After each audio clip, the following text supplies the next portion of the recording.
Definitely. Whacking it on is better than whacking it the other way. Yeah, that's right. It's better to bang. Well, we usually bang at the start and the We end, bang right? before we start. Yeah. I didn't mention this, but a I few think we bang episodes at least ago. 3 times, right? With bang with the fake ad, but that's going to be no more. Yeah. So, Oh, um, yeah, I've noticed that you're trying to kill the fake ad. That's very interesting. just trying to kill the post production Yes. Yes, the bullshit. headache that comes with the fake ad. I totally get it. I totally get it. All right. What were you going to say? Sorry, you noticed. Just 2 episodes ago, I didn't point it out, but I kept mishitting. Like I would say, "Oh, let's hit the thing," and for whatever reason, even though it's right there, right, Yeah, I the struggled whiskey. making It's the contact. whiskey after it does. Mishit. I didn't realize you had 4 drum pads. All right. All right. Should I bang before we start? Let's do it. Let's get it. Oh wait. Oh, hang on. Shit. Yeah, that's right. You're doing the welcome. Yeah, I am, and I had this great thing in mind. Oh, Yeah.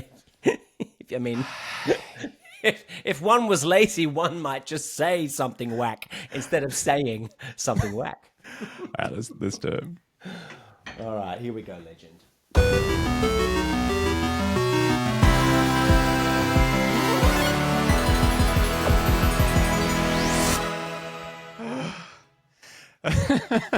Hey, I'm Jason Fox, And I'm John Anthony. and you're listening to Kindred Spirits. We play with boundaries here, but not everyone must play. Oh! Oh, it's so cool. I was talking to my sister just this afternoon about James P. Cass. She works in academia. Now, you know that world better than me, Legend Source. But she's so overwhelmed by the bureaucracy and the red tape and the buck passing and the I don't know, not my job and just the absence of clarity. And she's losing her mind. But I realized that one of the reasons why she's glitching is because she's trying to complete things. She's trying to finish things. And so I was able to float it past her. I said, have you ever considered that you're behaving like a finite player and what would happen? What would happen if you started to entertain that there is no finish line? There's no halfway point. The players are always interchanging. We're in a constant state of flux and development. And the only reason why you're playing, say it, Jason, why is the only reason why we're playing? To continue the play. Is so that we can keep playing. I mean, it's so beautiful.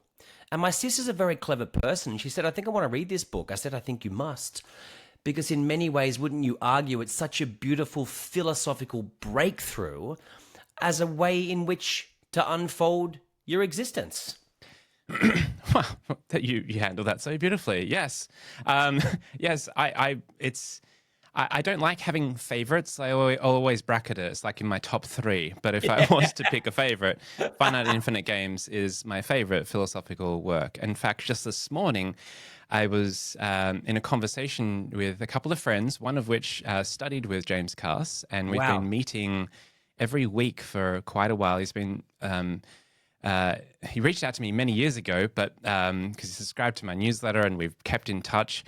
But he has an unpublished copy of James Cass's follow-up to Finite and Infinite Games, which is Wow. phenomenal. It's called Poetry and Money, and it's exquisite. And we are currently, just gently in conversations around, some sort of reviving of the now, soon to be 45 years old Finite and Infinite Games book. I don't want to jinx it, of course, as we echoing back to the last episode we had. We don't want to stare at these things too directly. It's like in the perimeter. But this quote that you played with, right? Whomever must play cannot play. That was in my mind, and that's what you picked up on. And I kind of referenced finite players play within boundaries, infinite players play with boundaries, which is what you're referring there. It's kind of only that which can change can continue, right? Yes. And this came up to me because, as you shared on LinkedIn, Kindred Spirits is for everyone. I'm like, yes, it is for everyone.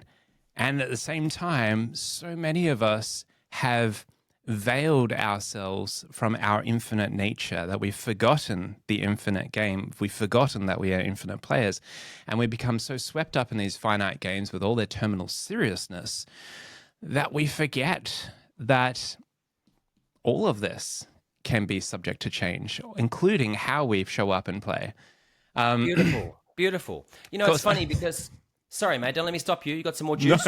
No, just of course I shared this wonderful pearl of wisdom, and the algorithm was like, "You're the only one that liked it." So, and not even your mum liked that one. Not even. I don't know. I mean, you know, that's such a great place to pause, isn't it? The algo is so drunk. It's the drunkest algorithm. I think I told you this, and I love repeating it. But I took a photo of an airport sign. Do you remember this? I took a photo of a sign at the airport, and all I said was, my flight to Perth is going on to Paris. Should I stay on? And home slice, it went viral. Okay, What a banger. I'm talking 55,000, 75,000 impressions. It went so big, and all I did was take a photo of a sign at the airport. You know how this goes. You'll spend a whole day editing some beautiful monologue and then cutting it up and putting in animations and putting a soundtrack, and you're watching it back, and you're high on the fumes of your own bullshit. You're there going, this is the best video I've ever made, and then you upload it onto LinkedIn, and you know what it sounds like, Jason? It sounds like a rat pissing on tin. Rat pissing on tin. There we go. Thank you for letting me people say can that again. check that off their bingo card for this episode. We're still going to mention Michael Bungay Senior at some point, and the word nebulous. I think we went an episode without using nebulous. Hey, you know what, man? That's such a cool idea, like a bingo card. I had someone, one of my favorite clients that I'm hanging out with at the moment. I mentioned to you, I've been jumping around between interesting places like Spears Point and Singleton. I'm jumping all over the place with this client. But one of the people who I've known there for a year now, a leader, said something really cute to me the other day. She said, "Oh, JA, I haven't got it ready, but I'm building a JA bingo card," right? So it's exactly what you say, a bunch of sort of garbage that sneaks out of the lips that people come to expect. And, you know, is that so bad, my friend? Accidental brand. Yeah, it's cool. And also, there's part of me that doesn't want to be too predictable. Like, it's nice when this happens because I'm like, oh, I'm quite patterned. Only that which can change can continue. I mean, because evidently what the algo is saying, by the way, to you is you need to become the airport guy. I mean, you need to double down on that. Like just taking photos of airport billboards. Is just this is my carry-on luggage. Look at me. I'm going backward on the travelator. That's right. But you just assess all of this through the data of what resonates most, and eventually you hone in, and it might be something quite niche, you know. That's fascinating too. I mean, what is it? What you're supposed to say? Is it where you are? Is it the time? You and I have spoken about this offline. I don't know if I have what it takes to analyze the data of social media properly in order to appear or appeal to more eyeballs. I don't know if I have it in me, Legend, and maybe that's naive. Well, I feel this is a thing. This is a message for all of us. Do you have what it takes to ignore all of the data and to stay true to what is authentic and present and real for you? Perfect. And that's something that we are trying to intentionally exemplify here, even if it might not lead to like runaway success and exponential growth. We're so here for the real conversation. On the money. And I think that's the biggest cerebral challenge, is that you understand when you're behaving in a way on the socials that's authentic, it comes from the heart, you're hoping it ripples and resonates, but you can't use the amount of clicks and reactions and DMs and even comments to measure the impact. And I know we've been here a couple of times in our own way, but I'll give you another one of my favorite examples. Just now, a lovely man named Troy, if you're listening, but he tagged me in some article he'd recently written about AI, and I came back and said, "Thanks, mate. You might enjoy this recent podcast where I continue to refer to AI as the false oracle." And this lovely man came back and went, "Oh no, mate. I've heard every episode. I'm here. I'm watching." And that's the thing, Fizzle. Just because you can't hear the echo, it doesn't mean that there isn't one. And I'm not just talking about us. This is for anyone that second guesses the pulse they release into the universe through these vapid vortexes. If you're being you and you honestly are trying to add value, just do it. And stop waiting for people to high five you and pop confetti in your face. It might never come, but it doesn't mean that you're not making an impact. Yeah. We need more of this. Folks authentically showing up in their own enacted individuation. This time, I think we can answer some questions. Speaking of our wonderful listeners, I had a bunch last time, But since then, I was in conversation with a dear listener of ours. I'm not sure if we should name her for this, or I don't know, maybe we should. But her questions are brilliant, and they pertain to speaking.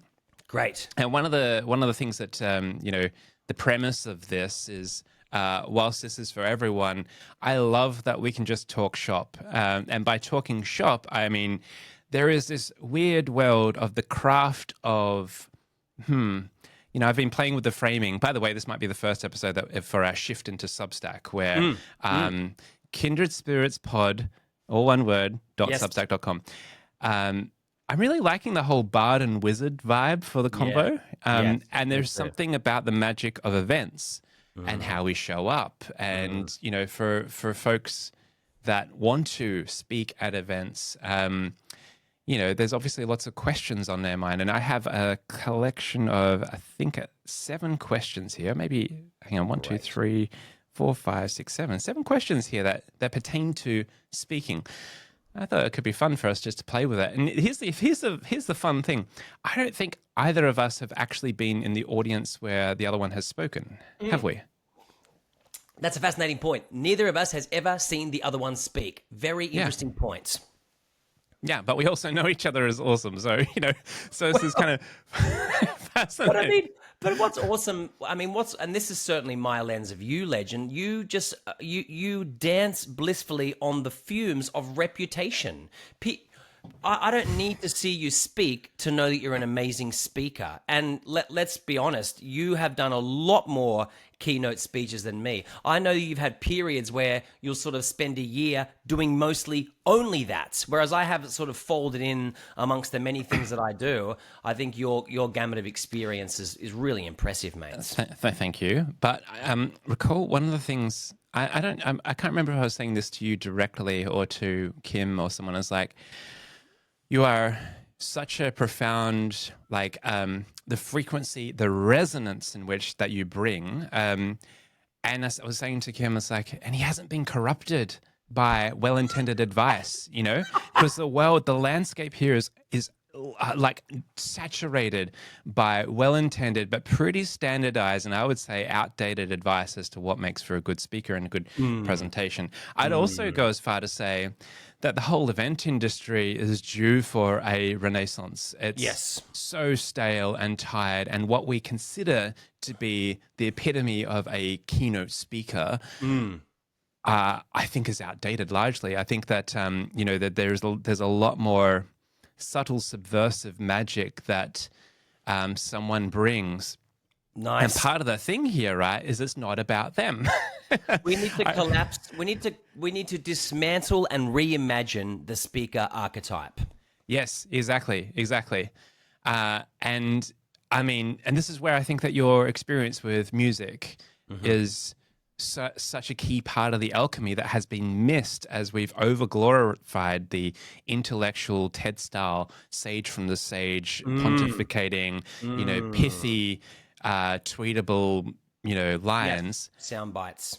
Instead, and I'm only guessing here, but I imagine part of the musicality is attuning to the resonance within the room. And I don't know if I quite have the language, but there's something about the service of how you show up. Am I right? Or well, you're on the money, and it's interesting because this is a silly term, but it's in the wheelhouse. What makes a pantomime different from a play or from musical theatre is that, as they say in the theatre, you break the fourth wall, don't you, Legend? That invisible wall between you and the audience comes down. And what I've come to realize, particularly in the last 5 years, is even though I love the idea of having a Jason Fox year where I just lap the globe and do keynote speeches, I wonder if the absence of the interaction from the audience might be something that starts to bring me down. One of the quotes that hit me really hard around a decade ago, and I can't remember where I collected it from, but it was about, if you want to add proper impact, listen and connect, don't perform.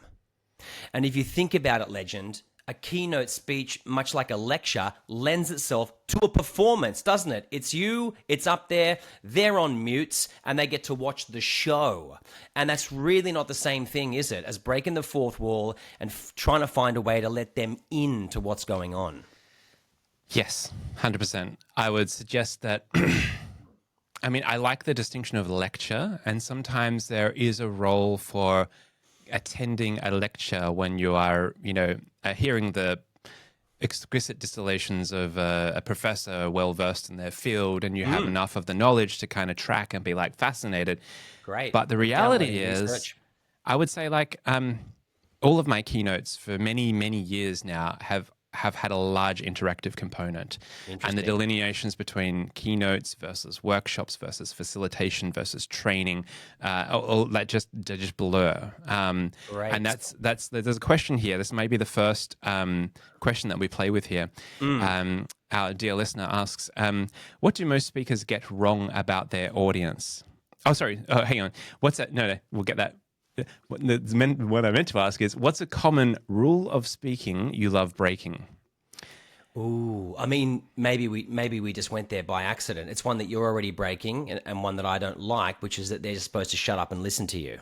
Yeah, exactly. That's what I sensed, and this is why I feel like we have resonance, because I think there's something like if we step back a little bit, right? An event is a catalytic opportunity. There's a lot of energy invested into bringing people into a room together. So the potential of the event is extreme. Yes. But then if you have, mediocre presentations where folks are half-assing it, or you hire folks that are Doing a strategy download. Let me show you our strategy on one slide. Yeah, exactly. Any Treating questions? it as what could have been sent as a PDF. Or if you have a speaker that is so self-obsessed, they're not actually serving the room and so on. Like you miss like a lot within that. But even within this catalytic potential, as a speaker, we've got to like the context. Is this a free presentation? Is it a presentation where you're being paid a fee in order to manifest a particular effect, right? Or is this one of those free ones where you're not just speaking for the gift of it, but you also want to, what I'd say is like there's free, there's fee, and there's fleece, where you want to kind of solicit email addresses or get people to sign up to something.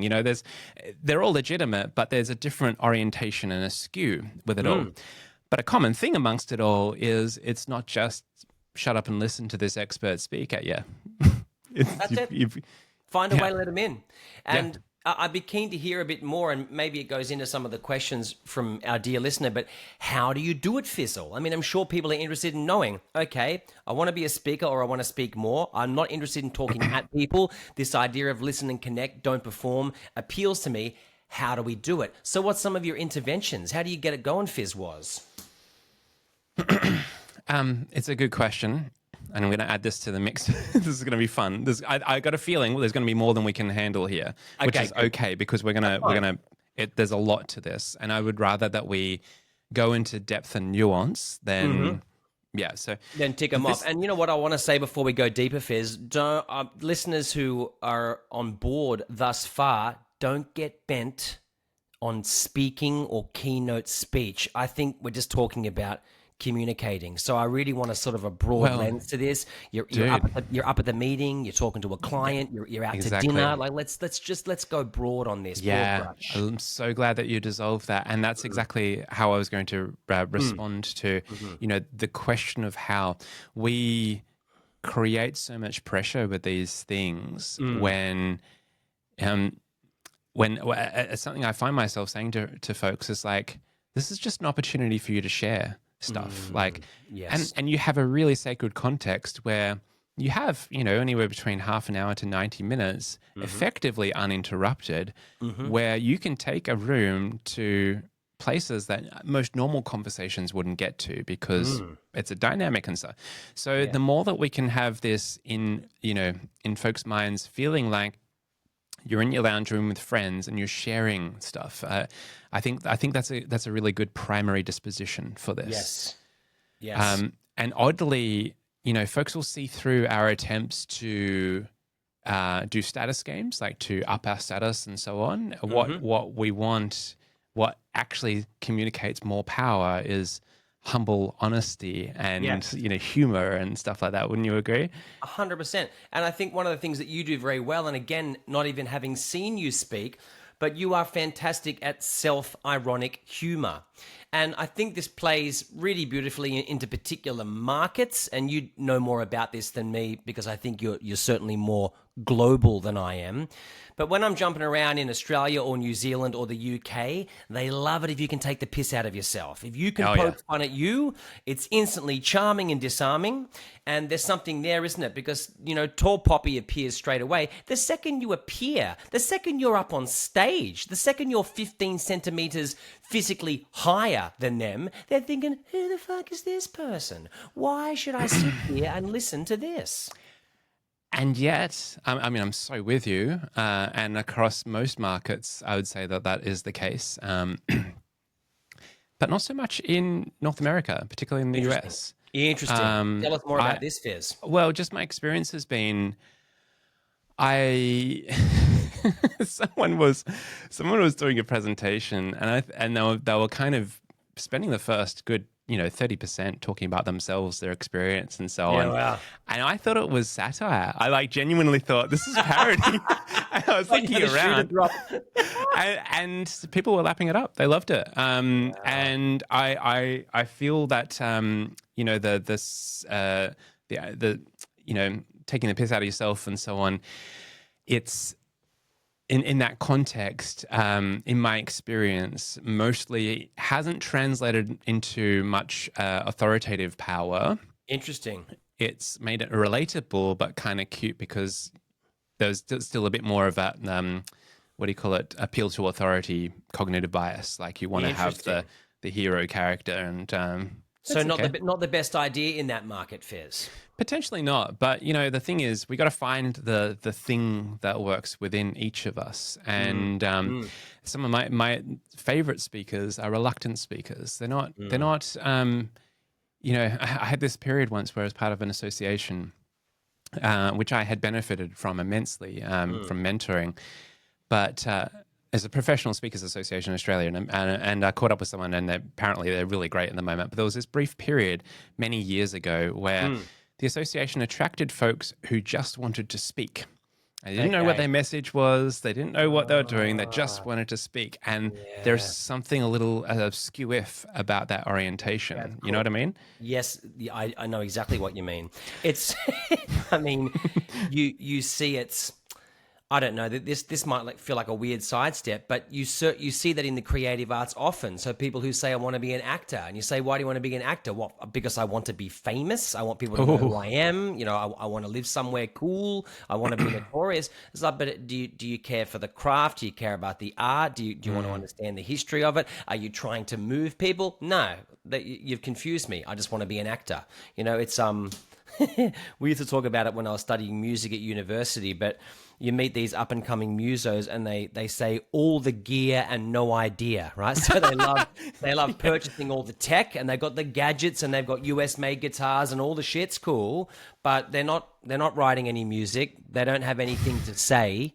They're not trying to be an artist, and they're in it for the wrong reasons. To be fair, and just to add some dimension and shade to my character, I have quite a bit of music gear with me, including this drum set behind me.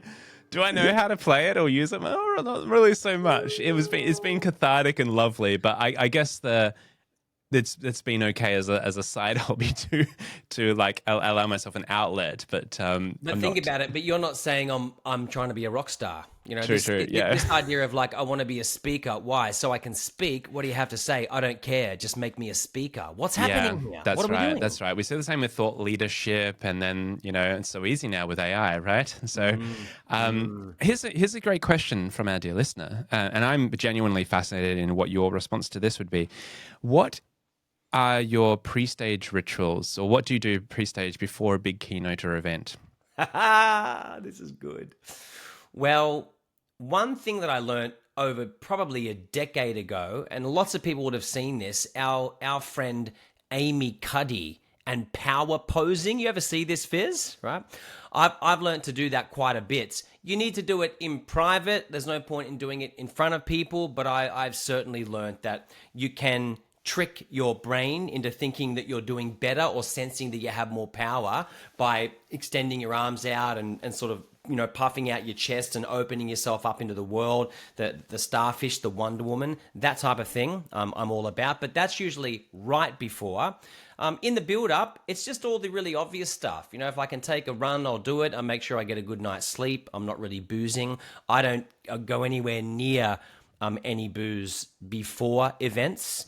And I learned that as a kid playing music. I can admit to you and our listeners, I used to get up on stage on anything I could get my hands on. So I have, inverted commas, performed, inhibited in many different ways, and learned from that it's the biggest mistake. So I treat it the same way you would sports, so it's about sleep and diet and hygiene and hydration and all those things. I make sure I get that going really hard. And then the other thing, and this might bleed into another one of the questions, but I've also arrived at a beautiful place of acceptance that if it's a really big one and there's a massive audience, the nerves will always be there. The nerves aren't going anywhere. And I think one of the really popular misconceptions for people who are early to speaking, they think, all I have to do is keep speaking, keep getting up, keep being in front of people, and one day I won't feel nervous anymore. Garbage. That's one of the biggest myths in the universe. And so just trying to find an instant way in towards acceptance and understanding I'm always going to feel like this, but I got to find ways of navigating around the nerves versus trying to beat or overcome them. Completely wasted energy. What about you, mate? What do you do? It's a great few things in there and a lot of resonance. I love your point about the alcohol thing. You do remember I sent you a photo of me having a whiskey on stage while speaking. I was quite jealous of that. You were there canning while you were in the middle of it. but no, it's like sometimes I've had this question a lot. Like, what do you do in preparation before you're on? And a lot of people. And this will lead into our next question, but they're fucking around with their slides late the night before. They're not sleeping well. They're in their head. They're rehearsing. And there's a lot that we'll talk about with the slide thing, which is the next question. But there's a lot that's like, no. Get a good sleep. Be present. Go for a run. Go for a walk. Be in a mindful state, because what you want to bring is not content. It might be some concepts, maybe, but it's your attunement to context. It's your presence which brings the resonance. And that is going to be hampered so much if you're fucking with your physiological well-being. So I'm so with you on that. And just one other little nuanced point. So many events will have green rooms for speakers, and I don't understand it. Why would you want to be sitting in a green room outside of the context of where all the audience is? You want to be in the audience before you're on, soaking up the energy of the context that they're in. And it's so, I like when a speaker is introduced and they emerge from the audience, much more so than the kind of rock star enter from stage left. Like there's something about the shared body that we're a part of. And it also means then, if the previous presentation was really quite emotional, or if it was hilarious, or if it was really dry, you have that ability to you need to dance in the segue of energy. So if it's super high manic energy, you want to kind of gently ramp down. If it was super heartbreaking and so on, you want to perhaps give a moment, if it wasn't done there, to kind of allow that to be metabolized by folks. You know what I mean? I love that. I do, mate. I remember being told this years ago, and this was actually advice that someone gave me because I'm the quintessential extrovert. But someone once said to me, you need to be careful of the difference between an energy share and an energy spill, which I thought was really interesting language, because to your point, if you've got your show or your performance and you just come in at 100, completely deaf to context, well, that's a mistake, isn't it? Because you're not seeing yourself as part of the greater system. You're there doing your show like it's your slot at the music festival. And that's the wrong flavor, isn't it? Your point about emerging from the audience, fantastic. I remember hearing a speaker say a few years ago, one of the things that he does to help with his nerves is he actually tries to go around and meet as many people in the audience as he can before he gets up on stage, right? Now, such an extroverted strategy. Because then you're up there and you're already old friends, right? Versus emerging as this random from the green room. So Yeah, it's there's certainly nice to be warm and a part of it all. Yeah, yeah. It reminds me, there was this Simpsons episode where Homer was doing a comedy act, and Smithers had to make a quick announcement saying that a small puppy, not unlike Lassie, was just run over in the car park. So it's like, and then Homer comes on, "Are you ready to laugh?" It's like That's exactly it. It's Yeah. been killed in the car park. Everyone ready for a good time? Yeah. But there's a deeper thing here, which is read the room, Yeah. and a speaker's ability, a performer, anyone who's there, it is. If I can just wax a little bit mythopoetic a little bit, the goal of all of this is to decenter yourself. Instead, what we're doing is serving the emerging song, the story, the kind of that which needs to come out. And partly when you're doing the keynote speaking, and this is, by the way, this is curse of knowledge stuff. I'm in domains where I'm speaking to a fellow peer. If someone's beginning is hearing this, I'm sure it sounds confusing. But my point here is it's not about you, and it's about your attunement and what, like, in service to that you bring, and the presence and what that evokes.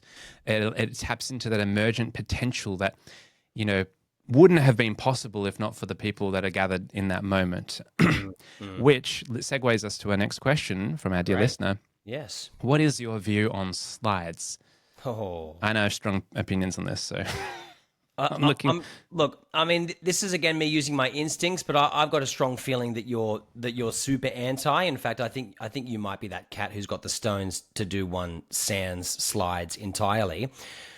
I'll use them often for imagery. I'm certainly not the one to put copy on slides. I mean, I got some really strong feelings about that. And mate, I'll be honest, I've been teaching, inverted commas, presentation skills for over 15 years. So I have a lot to say about this. But one of the biggest ones that hurts people, particularly who are green, is if you're going to use slides, your slides are not for you. I'll say it again for the people in the back. Yes. Your slides are not for you. They're just a presentation aid.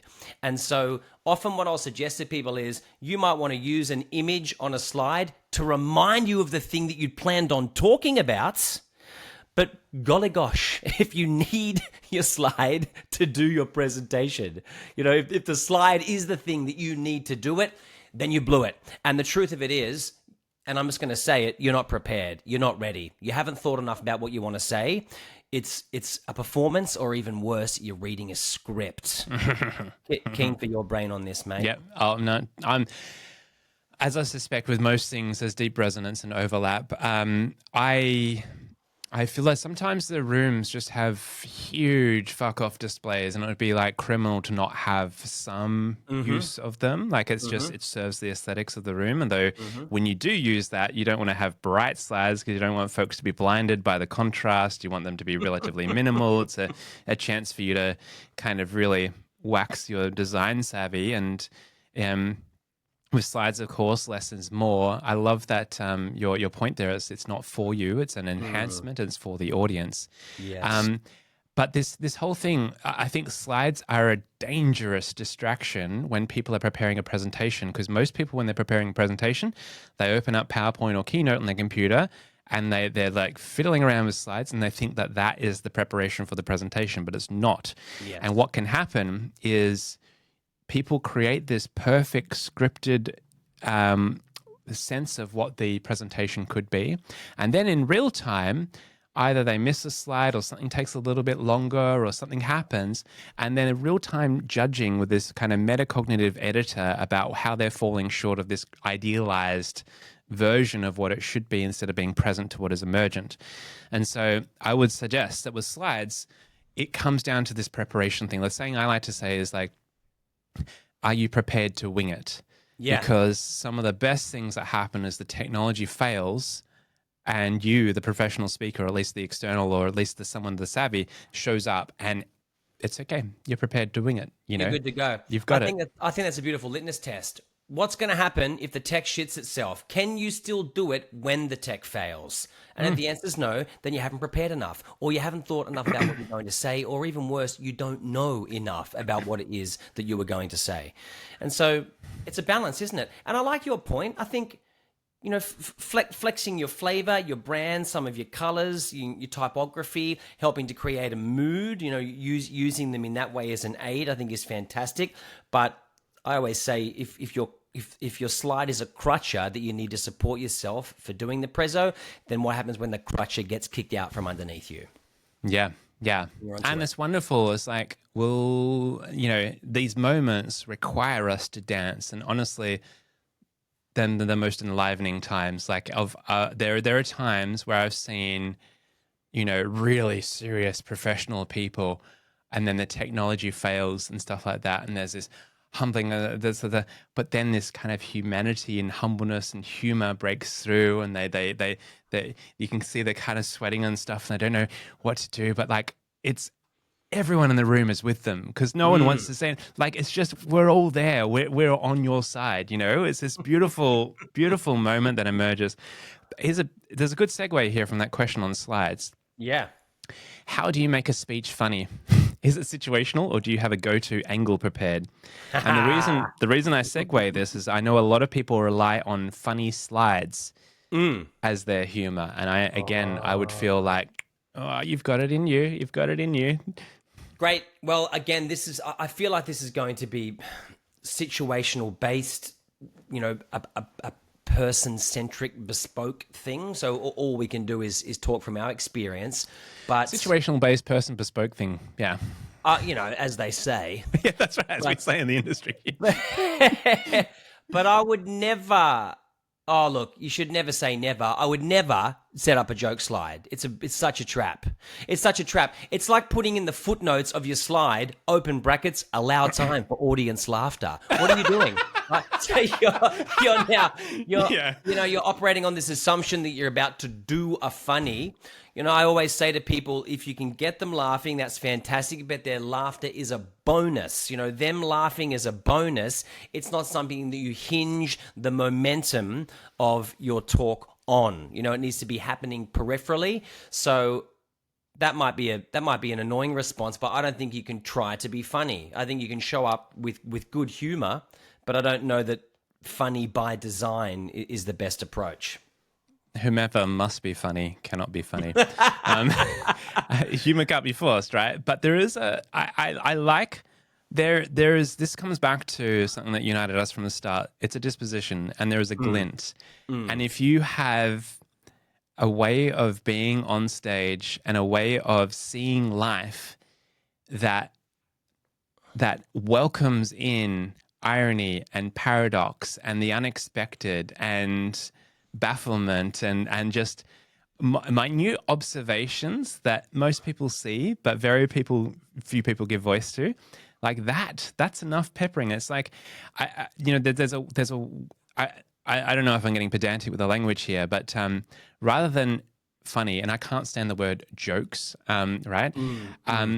I'd rather that people have like a disposition that is open to humor.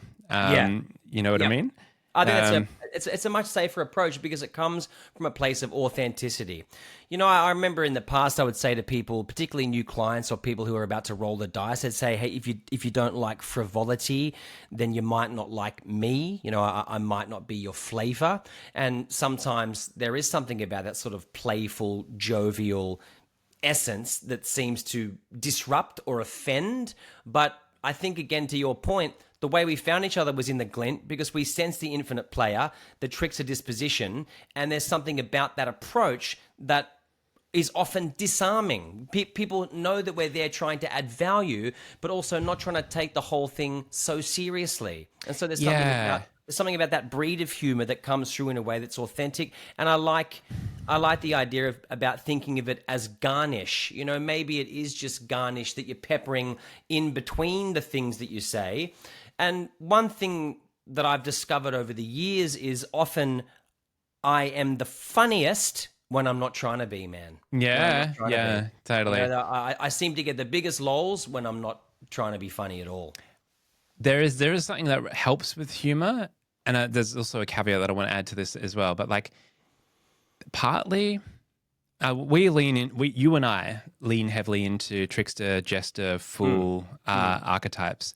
That's not for everyone, but I know what makes it powerful for me because I like there's leveling. Like when you go into there, the CEO is on exactly the same level as the junior person who joined a couple of weeks ago. Like you relate horizontally to everyone. That's it. Which internally that might be like, whew, I can't believe you said that to the CEO and stuff like that. Because if they're so used to indoctrinated like socio-political hierarchy, it's like you've got this, how can this person say that? And that leads to like good irreverence and humor and so on.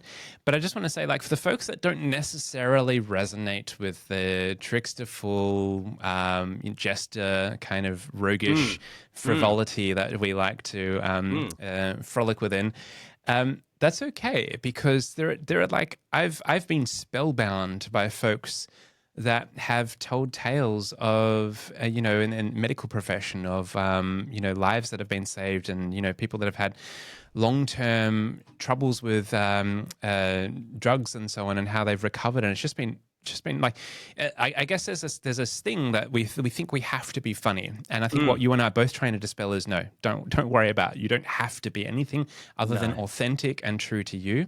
Absolutely. If you have a disposition that is open to moments that could be humorous or that could bring some levity, there are times in the emotional arc of a presentation where if you are taking folks down into a story that's got its darkness, it's nice to give some release. But yeah, there's nothing forced. I like that. I like the point you were making earlier too about you can use humor to disarm this whole idea about helping to create a dynamic where the CEO and the grad are on equal footing. You would have seen it countless times, as have I, companies pretending to have the egalitarianism. Hey, no one's better than anyone here. We're all on the same page. We're all singing from the same song sheet. And it's that you step into the most violently hierarchical thing you've ever seen. One of my favorite things, this still happens, and I always find it really funny, is I'll often be about to do a speech or run a workshop, and the person that's hired me pulls me aside and starts pointing to certain people in the room. Oh, yes, I know. And making sure I understand. Like, John, just so you know, that's Julie. She's the head of the and they want to identify all this certain status. And I have to work overtime to say, who gives a shit? This doesn't mean anything. And what I mean by that, Fizzle, it doesn't in any way change my approach. It's not going to change anything about the way that I try to relate to these people or anything about the way that I deliver what's about to unfurl. What do you make of that? No, I hardcore relate. It happens more often than I care to admit in particular kinds of organizations. And there's this interesting thing where sometimes it's the client telling you this. Sometimes it's like the event organizer or something. It's like, it's largely, they're being kind because perhaps the environment is socio-political and it's worth being aware of the different powers, the different tensions at play. I understand that. And in a deeper kind of strategy offsite or a leadership development program or something like that, it's interesting data, but I would say it's an unreliable narrator too, because we all have our own perspectives on this. Unless you have time to canvass everyone and get everyone's perspective, it's dubious at best. Although it's probably coming from a good place, right? I'm sure it is. And you think about it, it's coming from their context where it matters a lot more. In their context, it really means something, whereas an external vendor, as a guest, it doesn't. But it's interesting because I like the way that you refer to it as interesting data. There's a strange part of me that actually, again, thinks that I operate better if you don't give me the data. Don't bamboozle me with this status shit, because I don't like the idea that even subconsciously it might start to inform the way that I'm showing up, as I jump between certain individuals. Don't tell me. Just let me get in there and get on with it. When I say interesting, that's a kind of like a mild derogative term in my world. I heard a great one the other day. Someone said to me, listen, if you're telling me a story and I say, that's crazy 3 times, it's time for you to wrap up the story. Well, if someone says, oh, interesting, I'm like, that's I completely crazy. failed to connect with you. That's crazy. Yeah. Kim, my partner Kim, knows my cue because like she'll sometimes be telling me something and I'll be like, yeah, right. Oh, no. Oh, And I'm like, I'm just not no. paying attention, but Yeah, she'll know. right. But I'm trying. Yeah, it's it's so Well, mate, good. that's so funny. I get into that all the time because, I teach motivational interviewing, and one of the core skills is reflective listening. And the way that I slice that one is we've evolved as a species to a place where all of us are very clever at pretending to be doing active listening, even when we're not. And your soundbite's perfect. If you're saying, yeah, right, it's the same as people saying, oh, cool, yeah, that's crazy, 100%. I hear ya. I get it. No, you don't. It's a soundbite that you've learned to insert like a Tetris piece to feign that you're giving a shit, but you're not. And I think partners are the best at catching it, aren't they? They know when you've tuned out, mate. Fucking 100%. When people say 100%, I'm like, because I have weird allergies, and I'm an asymptotic guy. I like you can approach 100%, but you'll never get there. It's horizontal. You're So never at 100. So when someone's just slapping down 100%, I'm like, buddy, 100% is the new that's crazy. And it has to wear thin. It has to wear I thin. hope so. I hope so. And especially because, to your point, people are throwing 100 when it's not even close. It's just lazy. One of my mates has started saying "true" as a response, which I find interesting. Like I'll say something, he'll be like "true." So it's like we're playing a game of who spoke gooder. True. Hey Fizzle, I've just checked the clock, and you know what it means. Whoa, I guess so. I guess we're at the time. We got like 2 more questions. Do you get the quizzes out before the twist and pop? Here, let's just go with let's just go with this 1-1, which I think is a nice one, as this will segue us through. Is there a physical cue? Oh, no, you talked about this. A physical cue or anchor you use to get into the room. How do you stop your body from freaking out? I think you explained some of that with the power pose and the presence and the physiological. Yes, I mean, I wouldn't mind revisiting it quickly. I remember seeing a cartoon years ago. It's very easy to Google. I think it's called The Science of Stage Fright. It's one of those really quick sort of TED cartoons. But the best thing about it is it dispels the myth that if you're someone who's hardwired to feel nervous up in front of people, all you have to do is keep getting up in front of people and you won't be nervous anymore. That's a lie. That's such a lie. And so I love to sort of double down on that one. I learnt it eons ago as a muso. People come to gigs and all of my family and friends have learned, if you come and talk to me before I come on stage, I'm going to look straight through you, look around you, look over your shoulder, and invest myself in 3% of the conversation. I can't go there. I'm trying to put myself in the zone. And it's because even though I've been doing it since I was a 9-year-old kid, I am nervous as shit. They say that John Lennon used to vomit before going on stage before every single show. Try to imagine how many gigs the Beatles played. Some people are just hardwired to feel nervous in front of an audience, so it's about navigating around the nerves versus trying to crush them. So I know I just went back there, Fizz, but I think no, dude, I'm so with you on this. I'm glad you brought that back up. So in my world, I've some people are say, "Oh, what are you talking about?" And I'm like, "Oh, you'll see. We'll see what emerges," because I don't want to start talking about the presentation I'm about to talk about, and then they'll say something like, "Are you excited?" And I have to kind of there's this way of managing the state, and the way I try to translate nerves. And sometimes people say, "Are you nervous?" There's things. Like, there's always like I will say, there's always anticipation. Like I'm in anticipation, and that's kind of how I reframe nerves internally myself as like anticipation. very clever. But there's this Very clever. Dr. Martin Shaw, a mythologist and storyteller. He has this line where he talks about how often musicians and storytellers, before giving a presentation, you won't actually in the room necessarily right beforehand. They're often out the back, and it's dusk, and they're just watching the sunset and so on, and they're just in that space. And I know for myself, in the lead up, I'm flat in my yawning. I'm just like I'm barely there. But as soon as the forces coalesce, I'm on and things happen. And I've just learned to trust that.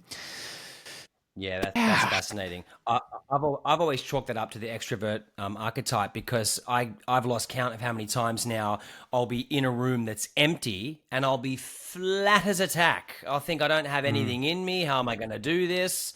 up in my head, weird.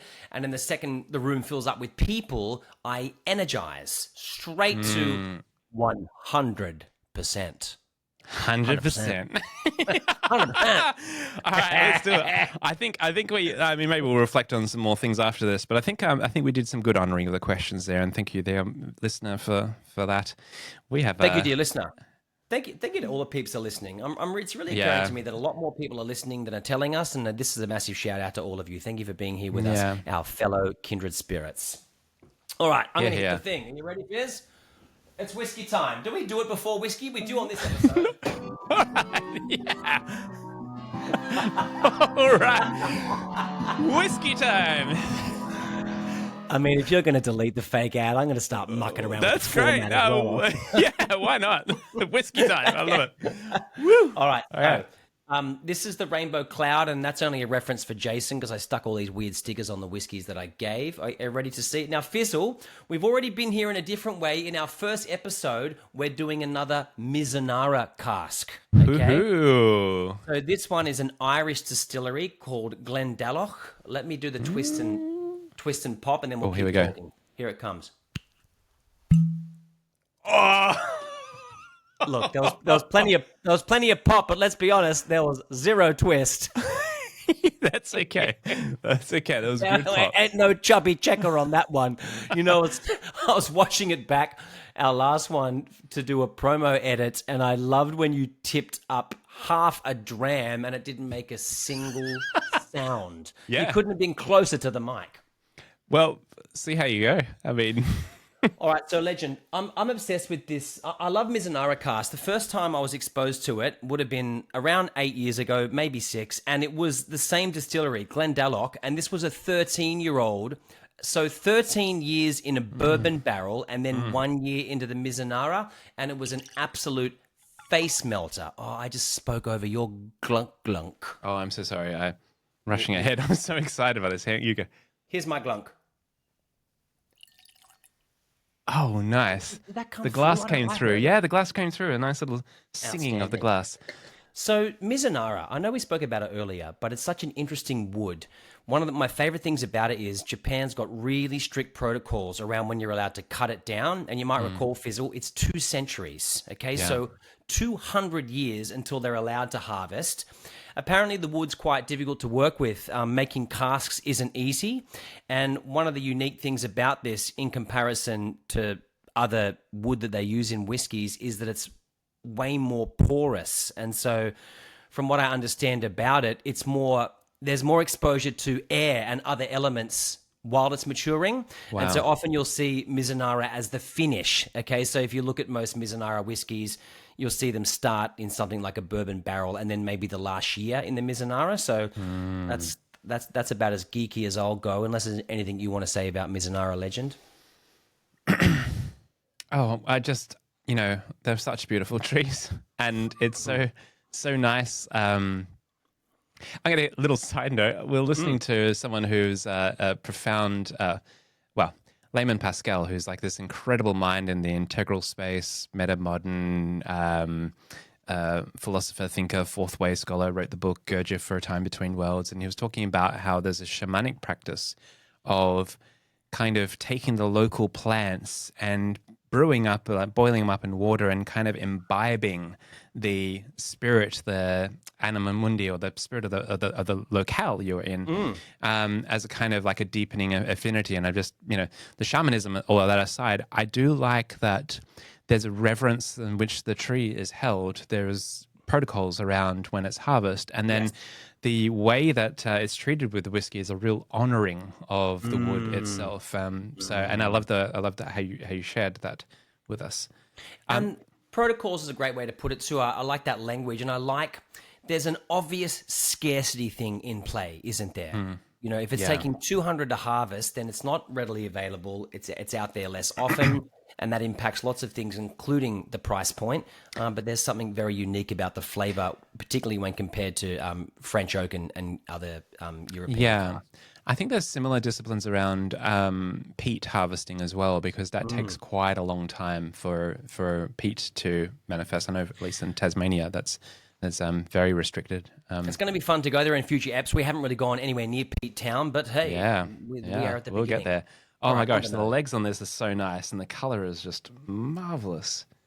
All right, micro sip time. Oh, hang on, nose. Nosing. Or actually, I've got something cute for the micro sip. I'm getting marzipan on the nose. Yeah,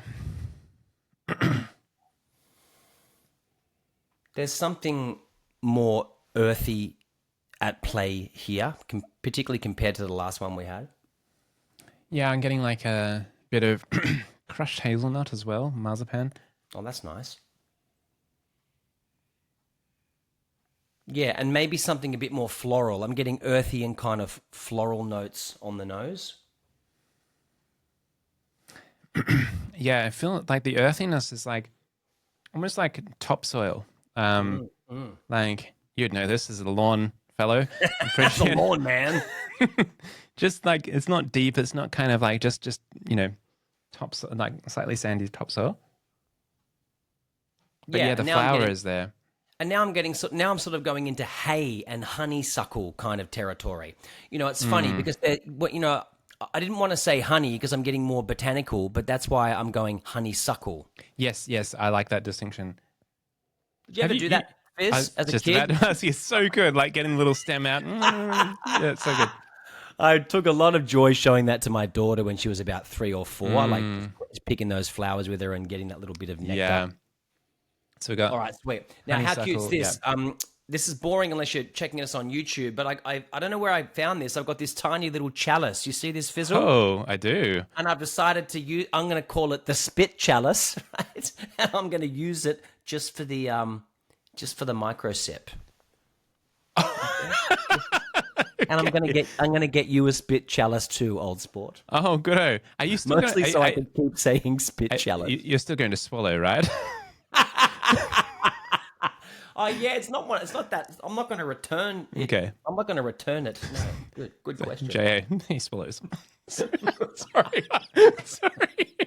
You just did the next We all promo? swallow. You just did the next promo. All right, let's go.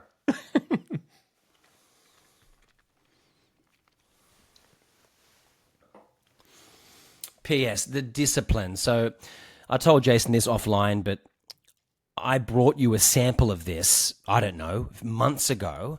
And I've had to work overtime not smashing this whole bottle in my house. The only reason why the bottle is still here is because we hadn't made this episode yet. I heard it with the thump that because the pitch of the lid when it comes off, I was like, That was the subby. That was the sub bass boom. Clearly, there's about 10 mil left in that. All right, let's go.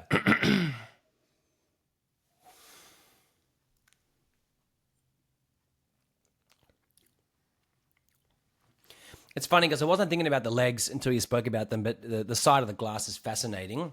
yeah. I'm just going straight, like I don't know if it's because we banged on about it, but I'm just tasting wood.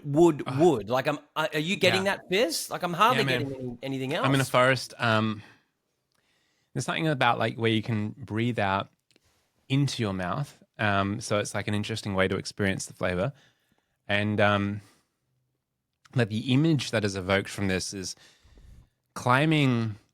Yeah, when you're climbing a tree, you get quite intimate with the branches and the Yes. bark and stuff like that. And I'm just Yes. getting.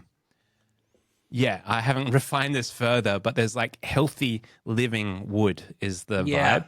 Often I'm referring to like kind of like old wood or dry wood or like balsa wood sometimes because it's so processed and so on. But this is healthy living tree. I'm getting pine needles. I'll be honest. I feel like this has changed since I cracked it, and wood is one of the only things that's happening for me here, and it's interesting because I'm not entirely sure how I feel about that. I feel like I'm drinking a dram of timber. Yeah, but it's not pine. It's not the red wood that we use for fires and stuff like that. There's something quite. It's a different kind of wood. It's not green wood. Like it's if you were to be harvesting lumber from this that would be healthy and would probably need to sit for a little while. There is a sweetness, and I'm trying to I'm trying to put my finger on the sweetness. It's not, honey would not quite. It's honey-ish, but it's not. And maybe that's It's where I so was earlier wonderful. because I wanted to say honey, but it's too earthy and botanical to say honey, which is why I've gone into it's almost like you're eating a flower. I would say it's close to my mind to like. Have you had a agave syrup? Oh, that's interesting. That can be quite good in cocktails, agave. And then it lives a little bit longer on the finish than last episode's whiskey, and for me, it kind of does turn briefly dark chocolate or maybe even pink grapefruit towards the end, and then it kind of vanishes. How do you find that finish? I find there's a nice, resonant, lingering warmth to it that carries it. I like. It might have been because of your framing. I like the mystical nature of the wood with this. I really feel like there's some sort of distilled animate potency of a centuries-old tree that is living within us. It's kind of funny contrasting it to the last one where I shared this, all the symbols and the kind of occult vibes and so on. After all this kind of theater, it was like honey crumpet. You know what I mean?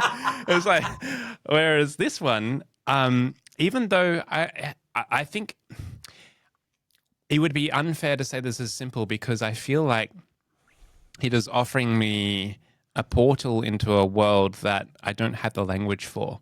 There's definitely something very. What is the technical word for trees? Well, when you were talking about climbing one and getting near it before, like I was starting to go dendra. I was starting to go dendra on that. Yeah. Yeah. I don't want to say that I don't like it, but I haven't blown my mind with this one, Fizz. I don't know whether it's changed on me. So I think it's just mellowed, right? I know some people that will put glass marbles in their whiskey to kind of preserve that volume, like the air volume in the bottle, to keep it really to. Yeah, I think it's a bit lame. I think that's. I mean, that's pushing mellowing. it. But I mean, I can't push back on gimmickry and wankery because I get on board with that shit often. It's also only 7. The last one I mentioned was 13, so the age statement could be impacting it as well. Legend. Maybe, yeah. It's I don't know. It might be. It also might be. As receiving this as a gift, like I'm kind of projecting much more enchantment upon it because it's quite special and rare to have a whiskey shared by a friend. Yeah, This is. It's actually quite rare for me to be properly stumped, particularly for the palate section. That's why I said to you, like, we're going to jump off this, but the first thing I said was I feel like I'm drinking wood, and that's I'm struggling to get past that. You know what's cool? Often I'll speak to people who've listened, and they'll say, "Oh, have you still got some of that other dram?" Like I feel like sometimes, without meaning to, we're in sales because people are kind of going, "How do I get my hands on that thing that you spoke about?" But maybe not this time, old bean. Yeah, I still think about that nerds one that you. Yeah, man, that was delightfully bonkers. Oh, delightfully yeah, bonkers. so good. Absolutely face melting. So, do you want me to buy you a spit chalice? Yes or no? This is your chance. Well, I wasn't sure if you're gonna like have it and then spit it out. It's very confusing because it sounds like you're spitting into the chalice, but it's just that mix of the. Yeah. whiskey. Okay. Yeah. Why not? It could be a thing. It could be. Thank you. Yeah. Just so you can say it and confuse people. Yeah. Now, Phil, this is that moment where we probably build towards the fake ad, but this is a big moment, isn't it? Because I want to ask you, like, are we jumping it? Are we jumping the fake ad? In the interests of expediency and getting more episodes out, my inclination, and also my realization that I can't keep a pace with you, is to forgo the fake ad. Mm-hmm. I really like the bad advice, but I also like that something else could emerge, and it might be that we share in the future like a passage from something that we've read, something that we've seen, or like something, I a like fun that. meme or something. Yeah. I like prepare a passage. Maybe we can flag that as an idea. Prepare a passage. Yeah, Yep, nice. outstanding. I love that, mate. Okay, so not going to hit the effect because there's no fake ad this time. Also, loyal listeners, let us know. Did Jason just upset you when he You deleted can the hear it fake in your ad? voice. You can like, you're so good at. You can make a fake ad anytime. Can I just release an episode of just only fake ads? Thank you, Jason. We can still do bad advice though. Oh, we have to go to bad advice, and it was kind of a fun episode. Thanks to our listener, a lot of the bad advice is going to be built around how to be a great speaker. So the first thing, put every word you're going to say onto every slide. Okay, first make sure you read each slide word perfect That's right. They're not there for inspiration. They're there for information. and dictation. Don't let the audience in. Keep the fourth wall down. Perform, don't connect. That's right. Yeah, yeah. Persona over presence. You are the rock star. Make sure they know it. It's all about you. If there's a green room, pull into it as soon as possible and don't emerge until it's time for you to set foot on stage. That's right. And take advantage of all the free water and Mentos and other things like that.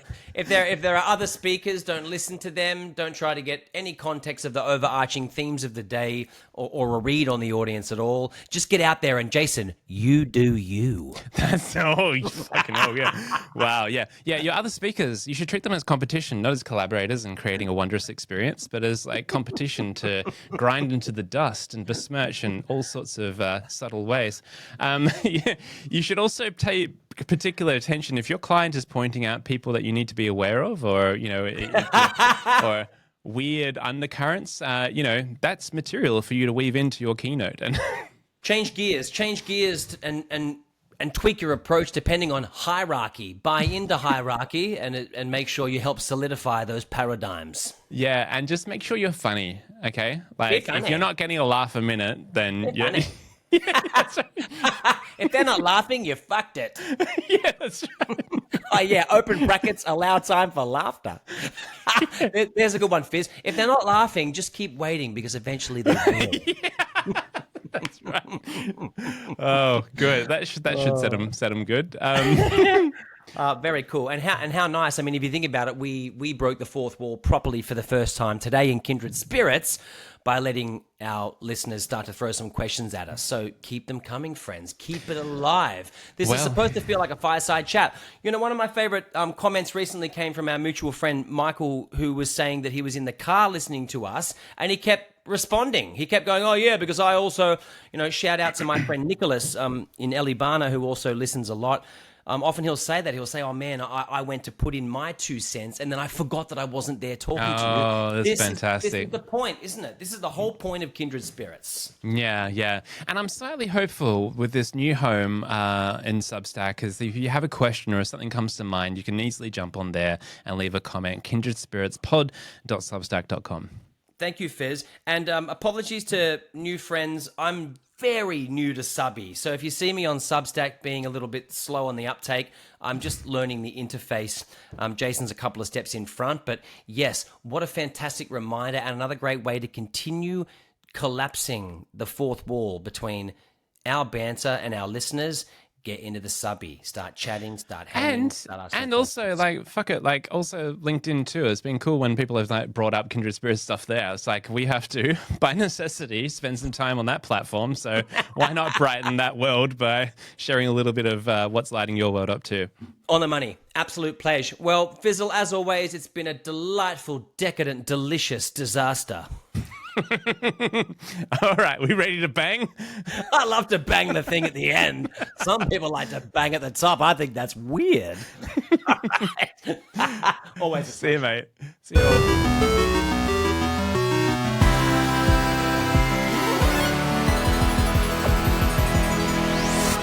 Spit chalice. Yes. Great. Dude. Well done. Okay, super. Absolute pleasure. That was as interesting always. to kind of be like, I felt like I was in a host mode with all the questions in front of me, like just, okay, what about this? What about this? Trying to That's juggle all it right, though. all. I mean, it did help to keep it on track. It's funny. I have thought about this, and I'm glad you've brought it up straight away. I love letting the listeners in. I want them to ask questions, but it does dissolve the whole thing being about emergence because it's does. less Yeah. organic, and we struggle to follow these side quests Totally. because then we need to return to the I know, question. right? So that's interesting, isn't it? I feel like in future, because my thing is like, cool, because I invited this and welcomed this in. I was like, but I feel like in future, maybe there's just one question or a theme that we play with right at the start and just, You're onto it, man. I you know. think get one in early. Like it might be right around what's on your mind. We say, hey, what's on our listeners' minds? Hey, what's on our listeners' minds? Yeah. Jana from Dandy Dong said "ba," and then we jazz from there. Yeah. Because that just lets us. There's so many rabbit holes. Like there was when we started with James Cast. Like I was ready to stay on poetry and money. I was going to start talking about language. Like there was things that I'd written, but then I thought, oh look, it's going to feel weird to be like, let's go back to that thing from before. And so this is a good. This has been a good episode. The rigidity of questions and the impact on emergence. Yeah, yeah, good to experiment and play. I also, the fake ad thing. I can. You are so good at it. If anytime you want to, like, oh, it was just we can work it out. We can, No, we but can, man, we like can the insert. thing is, but you're onto it. There's a time cost.